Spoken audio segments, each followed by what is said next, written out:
Hi everyone, I'm Stan from Eagle Vision. I'm here with David Bartholomeusz. Dave, welcome. Thank you.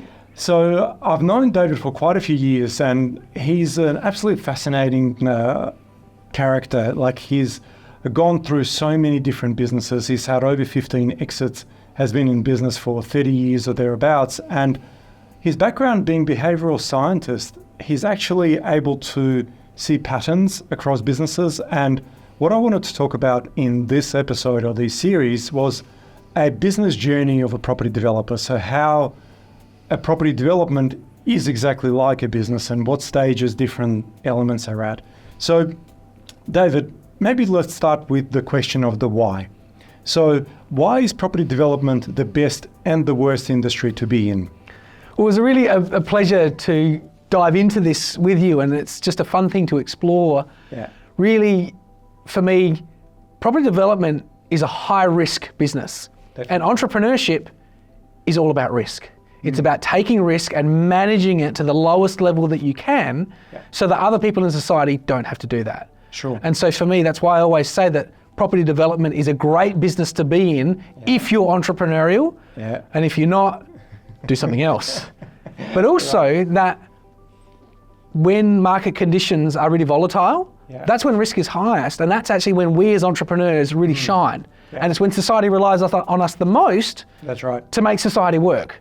And so the highest risk industry that you could be in the highest volatility, is the worst industry to be in, and it's simultaneously the best industry to be in, and property development is right up there. Absolutely, and property developers need to have pretty big, to make a skyrise or a massive land subdivision to actually come out to life, because so much relies on the amount of risk that they're able to handle, right? 100%, and even just developing maybe 4 or 5 homes in series and managing that's still high risk. There's a whole bunch of things that we can't manage there, and we're doing things in series. So it's not just about the high rise, but a high rise or a greenfield factory site, that's where you're really doing the high risk yards. And so that's kind of the pointy end, 100%. So in that first stage, like before we've even started doing a development, what should a property developer, like how do they approach their attitude to management? What is that thinking like? The attitude to management for me in any entrepreneurial venture is, if I have to manage anyone in my team, then it's not a business. Because in early stage business, if we have to manage other people, it's not like a corporation where we already have a consolidated 80% gross profit margin that's coming across all of our products and we've exited everything else. We don't have that luxury. And so in all of my businesses, I always say, if we can't scale the business so it's fully scaled before we bring in managers, then it's just not a scalable business. And for me, that's doubly important in development, because you don't have control over so many of the risk variables. And so you've got to try and keep this thing as lean as it can, but still be accountable and aware about what's going on in the business.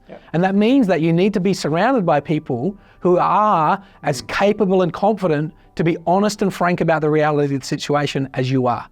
Not just having people follow you around, because especially for a property developer, it's the same as the entrepreneur. Our ego is our best friend. It gets us the deals, but the pride that comes with that can be the worst enemy, not just financially, but when other people come into the team, they go, oh, well, this guy's pretty alpha, I should be beta. But for me in entrepreneurship, I want to make sure that my emerging leaders are as empowered to lead as I am.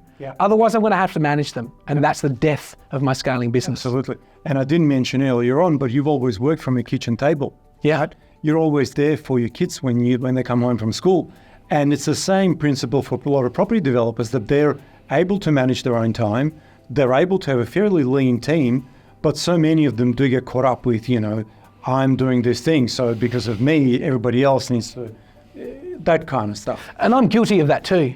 And my kids let me know it, because I've spoken to them and said, the whole reason I'm doing this is so that when you come home from school at 3:26 and I hear the gate close, that I'm calling out to you. I'm not finishing off a few emails, I'm ready for you. That tells me that I'm in the right business. And that's the feedback that I need to make sure that my ego isn't carrying me into the fray of a business that's not really a genuinely scalable business. Look, over the last 20 odd years, I've seen so many property developers fail, but more importantly, not just fail at business, but fail in their personal life. And that's the bit that really gets me, that how does one navigate such a high risk environment without having a heart attack or this or that? And it's just such an up and down journey. It's crazy. Yeah, and that's for me why I'm so passionate about developing emerging leaders in my businesses. Yeah. Because it's only when I make that my core accountability that I really become a better entrepreneur and a better business owner. Yeah. And I use my personal life almost like a forcing function to give me feedback of saying, no, now you're acting from fear and you're coming into the weeds of the business instead of teaching, training and empowering other people to take care of that, and then them reporting what's going well and what's not going well so that I can then mentor. Yeah. If I'm in that mentoring mindset and I'm across the key numbers in the business, that I can have everything within my circle of influence without needing to be in control. Yeah. And that's the only way I can maintain sanity as a person who's put themselves, I put my hand up to be an entrepreneur. You know, there's plenty of jobs for me out there if I want to get a job, but I put my hand up and said, I want to work high risk and I want to be a leader of leaders. So then I have to then go and do that because I've said I've done it. And so if my personal life's giving me feedback, if my wife is saying too stressed, too freaking out, those sorts of things, I need to take that into account and take a step back and say, how is that behaviour showing up for my team at work as well? And go and have those conversations and figure out how to get them back to empowerment. Yeah. And then when they're empowered, I'm relaxed, and then that shows up at home. Yeah. And so there's like a truth serum in all of that. Absolutely. So I never ignore those signals, particularly from my children, because they don't care. I'm their dad no matter what. They would just tell me the truth. Whereas, you know, my COO, you know, especially if they're new, they might not tell me the truth. That's right. But my 10-year-old daughter, she's a reliable source. Absolutely. Right. So that sort of brings me to the next question of how does a developer know their role? So they've got this team, they need to manage it. Where do they embrace that? Okay, you know what, I step back. No, this bit I actually need to push forward. This for me is such an important part of society that we don't get trained for this. There's nothing, even in the courses that we would do after school, of which there's not many for property development, no one ever talks about this. That there's this kind of like hidden agreement that there's this role of being a property developer, and basically 99.9% of people in society don't have a healthy enough ego to go and put themselves out to take a greenfield or just a mess and turn it into an asset that's useful to society. There's so much risk there, but it's so important. Society can't function without a very small subsection of the population putting their hand up and saying, I will be accountable for getting this done. And if it doesn't work out, I will be accountable for figuring out that mess. It's a very special, specific type of person. And it's very easy for me, because as an entrepreneur, I do that, but I don't have to do it to the level of risk tolerance that a property developer does that. It's really important for me to understand that that's a role. That's not who I am. If I can't separate between my role as a property developer, my role as an entrepreneur, and my worth as an individual human being, my pride can get me in all sorts of trouble really fast. Absolutely. So to come home from work, and sometimes I've had a terrible day and all the numbers are going in the wrong direction, but I look at my wife and my kids and say, they love me no matter what. And if I go bust, if I screw this up, they're still gonna love me. When all the smoke is cleared off everything that's going on at work, these 3 people will still be here, and 2 of them, they won't care. They have absolutely no interest in my success or failure in this role, if that makes sense. That's right. You know, like the worst case scenario, they're gonna have to change school. Like that's like the worst case scenario. Right. Like that's just not the end of the world.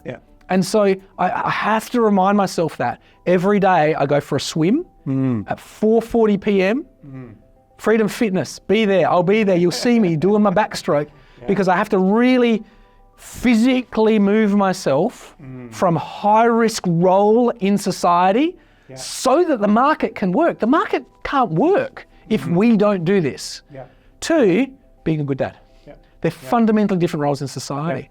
And so I never underestimate that. If I want to get up early to start work early, I go to bed early and I start work early. But 4:20 an alarm goes off, I've got 20 minutes to finish off all of my comms, then that's it. And if I'm checking my phone at 6:15, my 10-year-old's there to whack me on the knuckles. And I take that seriously, and I'm not trying to make light of it. Like, my 10-year-old is an important part of this. Of course. She gives me that real feedback, because I'm a human being. That's your legacy. Exactly. Yeah. And I'm a human being. Like, she isn't, I'm not superior to her. Yeah. She can give me that feedback. I suck up my pride and go, you know what? Maybe you need to take a step back and actually have a look at what you're doing here and figure out a better way. Yeah. And so with property developers, they're taking on this venture. You mentioned earlier on that they're improving the market or they're creating a market. What did you mean by that?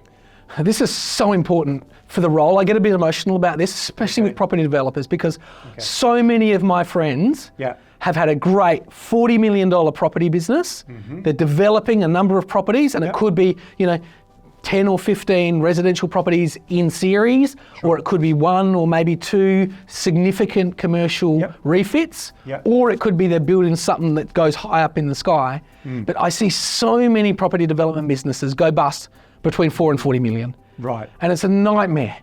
Because people really don't understand that this is a role, and if I don't learn and understand the key skills of this role, I'm setting myself up to fail.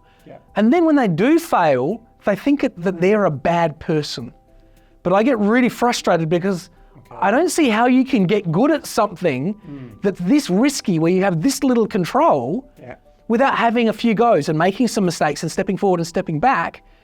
And also, especially like the gap between feasibility and completion, there's a massive gap there where we have to be willing to just take a rain check on our pride and say, when I set out at that point, this was the scenario, but 5 quarters in, what's the reality of the scenario now? What do I need to do as a responsible person in this role to have this asset be in the hands of the right person? To even ask, exactly, is that person still me? And if it's not, to call it at quarter 5, not quarter 18. Because at quarter 18, I've wasted so much of my life, and I'm taking all my previous success and I'm flushing it down the toilet of something which I'm not in control of. Society isn't forcing my hand to do that. And so for me as an entrepreneur, when I work with property developers, I really want to make it clear to them that that is their prerogative to do that. That when they have a feasibility that looks good and they decide to press go on the finance, that doesn't tie them to accountability for the whole journey. It ties them to accountability to check in every 90 days and ask the question with your quantity surveyor, with your building manager, with your bank manager, with the key people that are around this project, and say, am I still the right person to be owning this as the core accountable owner of the asset? And if I'm not, like the number of times I've seen smart property developers, they exit the capital accountability, but they're still the best person to manage the project. And they go from a dog project that's going to bankrupt them and their whole family to getting paid $250,000 to get this project to break even. And the bank's just paying them to do that because the reality is they're the best person for the job. And because they don't have the fear, really want to be running it, right? The bank can't run it. It's not that they don't want to. They are not capable of finishing off a project. Only a property developer can do that. They send it out to the market. The developer themselves makes the application for the role. Sometimes they win it. Because they know the project better than anyone else. That's right. And they can run it out. And the bank just goes, oh, yep, finish off the project. It's now our capital accountability. We chose to invest in this. And you've shown us every quarter you've been updating us, and everything that's gone wrong, could go wrong, has gone wrong. None of that is your fault. You've called it early. You've gone through the process and been willing to let your ego go and step away from the project. But the reality is, we've interviewed 6 other applicants, and none of them have the visibility or the humility that you do. Finish off the project. Here's $1 million over 4 years to finish it off. And at the end of it, if we break even, then happy days. But sometimes that's the best that you can get on a development, and you don't know it until you're 5 quarters in, or 15 quarters in sometimes on a big development.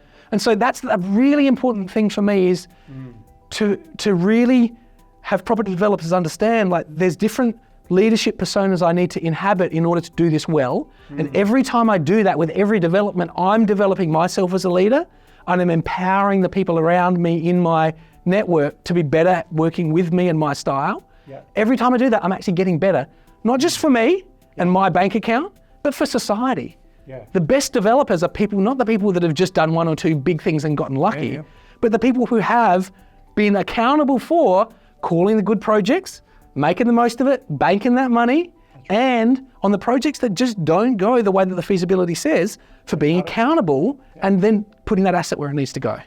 That's true entrepreneurship, is to be accountable in that way. Yeah.